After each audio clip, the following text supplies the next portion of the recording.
Guys, hindi po ito fake news. Ipi-play po natin ito, makikita talaga natin na sinimangutan talaga itong si Marcos Jr. Ayan. Dito sa in this guise of ano 'to, trabaho sa bagong Pilipinas. Ngayon lang nila ito inilunsad, eh.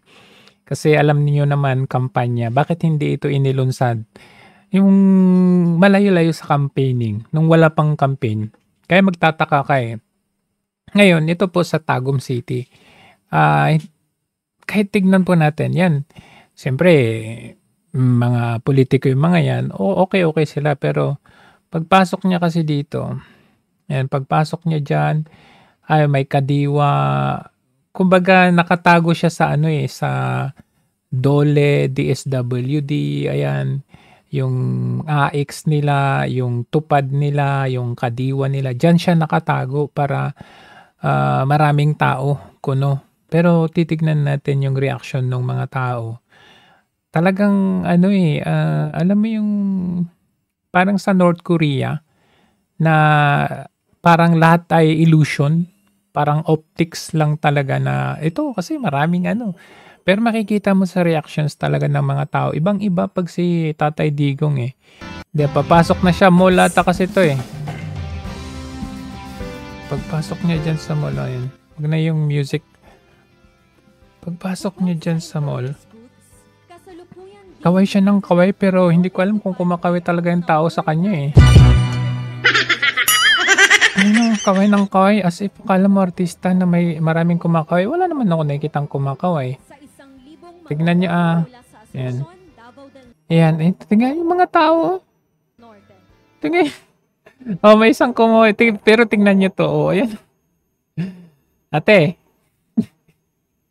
ba't ganyan yung tingin mo, ate? Oh, oh, tingin lang ako sa kanya. Oh, ang pangit naman nito. Siguro sabi niya sa presidente. Ang pangit naman nito. Sino kinakawayan mo dyan? Sige, play natin na. Ayan. Ewan ko kung anong binablog niya. Sabi niya, kinawayan ko si presidente pero ang pangit niya. Tingnan mo. Ate, kumaway ka naman. Di ba pag si Tatay Digong halos gusto niyong lapitan, yung mahigpit na gwardya, eh eto, tingnan mo si ate, oh. Ba't ka nakasimangot? Mamimigay yan ng ano, ayuda. No, tingnan. Parang tatawa na. Nyek, sabi niya. Tingnan mo reaction niya. I-zoom natin na, ulitin natin, ha. Tingnan natin, ha. Tingnan mo, ha. Tingnan mo reaction. Tingnan. Ito. Tingnan to. Sabi niya. Look at this reaction. Oh. Tingin lang, oh. Oh. Wala lang, oh. May palakpak na, alam mo yung pilit. Tingnan mo, nakasimangot. Kaway ng kaway, oh. Bakit ganyan ang tingin mo? Ate, huwag ka naman ganyan tumingin. Grabe, presidente yan. Tingnan mo, sama nung tingin ni ate, oh. Oh, tingnan mo sa ate. Isang pa, tingnan mo. Ate, ano naman ganyan?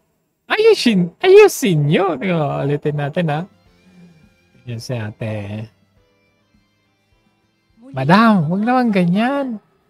Tingnan. Tingnan. Sabi niya. Tingnan mata niya.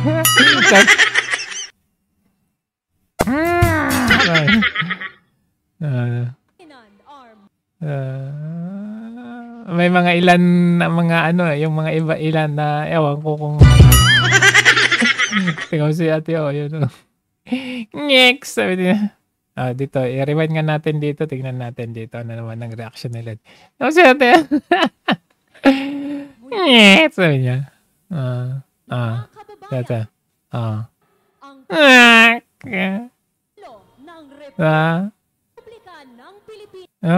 Nakasimangot sila.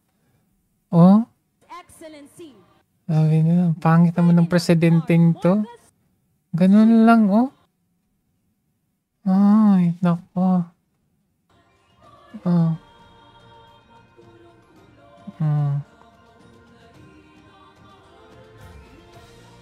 Oh, tingnan nyo. January nakasima. Tingnan mo si... Ayun o. Smile! Tingnan. Isnabin nila. Oh, yan. Dalawa sila. Isnab niya. Ayaw nga tumingin. Ayaw tumingin. Ayaw tumingin.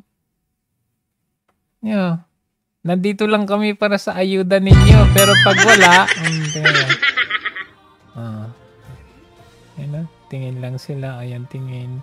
Kasi yung yan. Tapos ito, tingin lang mga tingin lang. Ba't kayo nakasimangot? Ba't kayo nakasimangot? Ano ba yan? Magpasalamat kayo kasi may pagbabago. May pagbabago, Siyempre, may mga iba na tanga pa rin. Pero generally, tignan nyo yun. Parang walang buhay, Parang, unlike si PRRD. Ay, ano ba yan? Ganun lang. So, generally, maraming tao kasi trabaho nga daw, Diba? AX yan, tupad, President, Secretary Anton Lagdameo, andito rin po sa kasama natin ang Mindanao Development Authority, Secretary Leo Magno. Ang pangit. Babati rin ako sa ating butihing City Mayor ng Tagum, Mayor Ray Uy. Nako.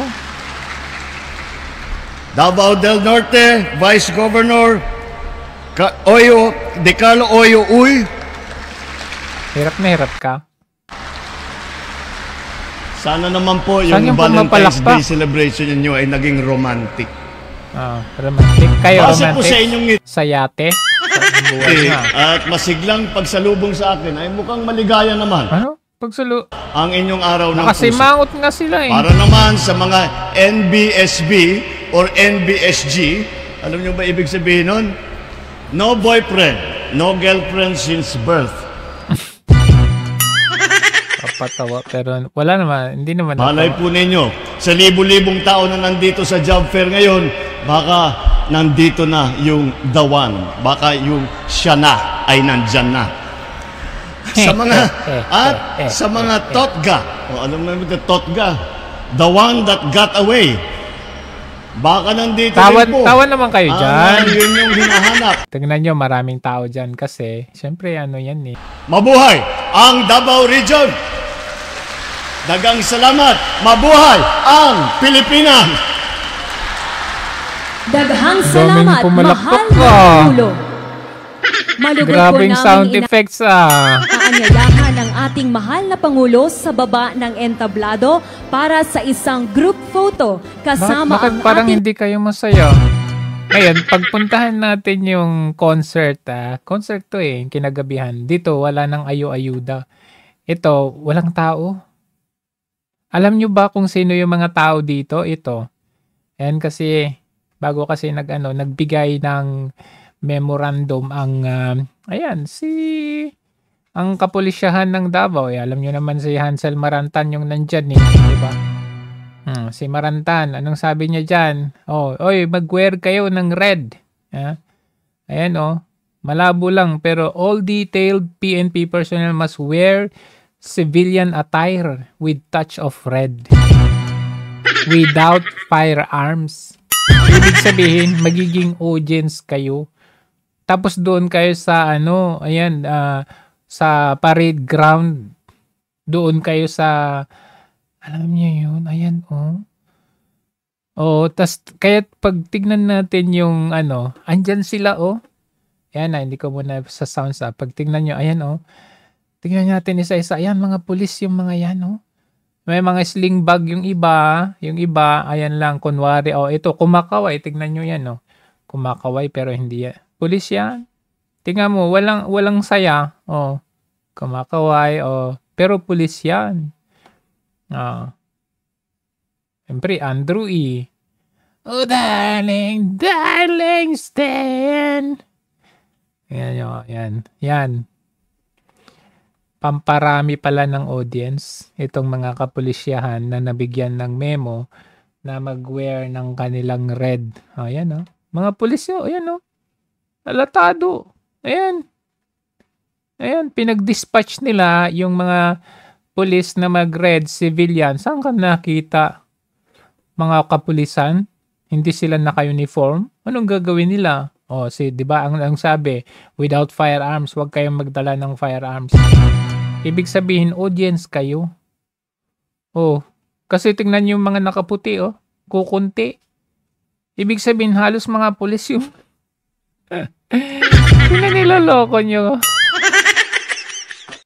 Kasi dyan, walang ayuda dyan, kaya kukunti ang pumunta. Tapos, sasabihin nila, 10,000 daw yan. Paano naging 10,000 yan?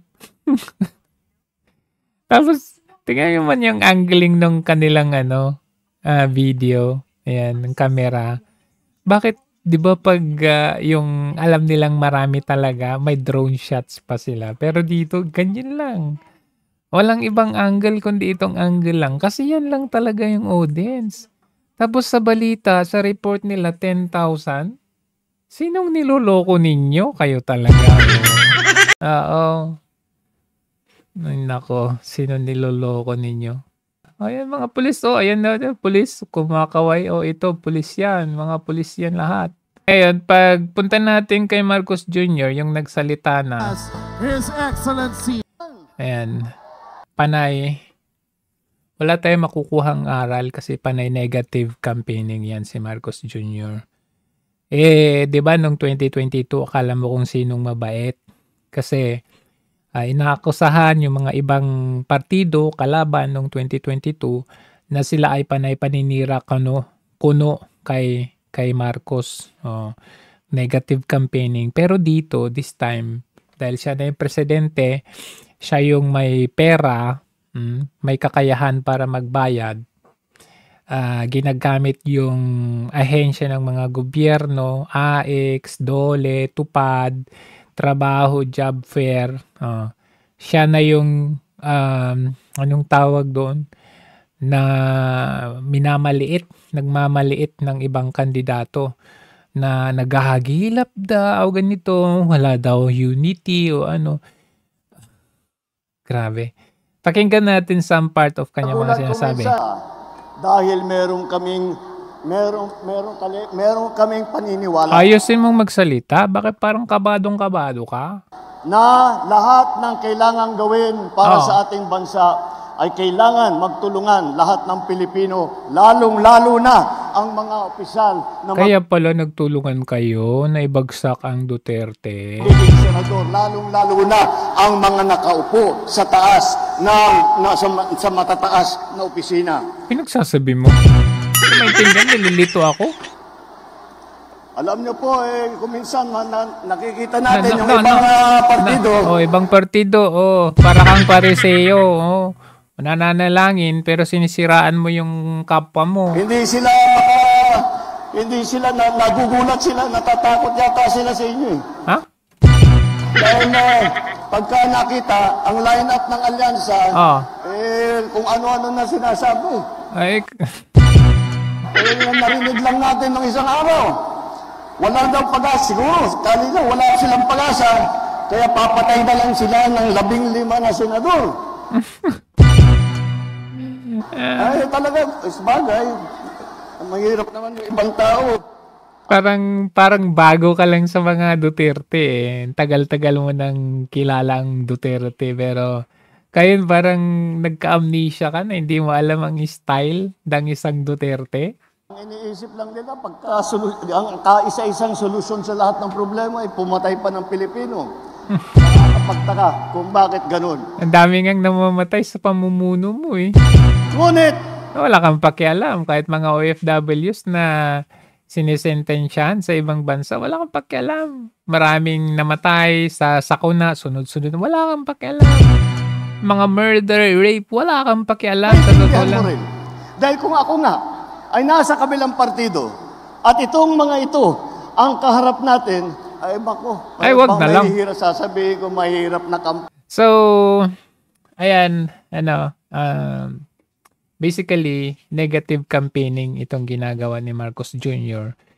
Ang ginagawa niya tanong nga, ba't walang kapatid mo dyan kung talagang nagkakaisa kayo?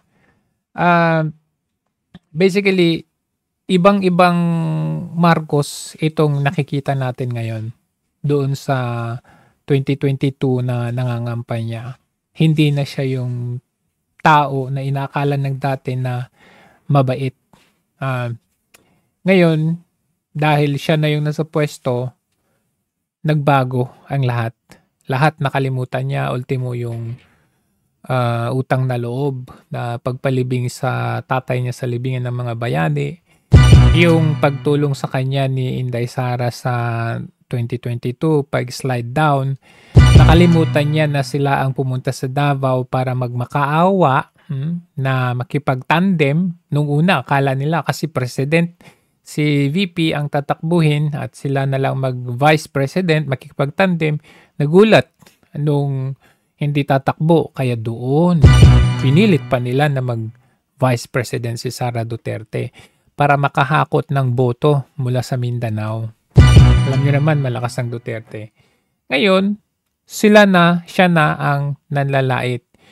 Kung itong mga line-up din lang, ito, La Soto, Aimee, Lacson, Bong Revilla, itong mga luma na to sawang-sawa na yung mga tao.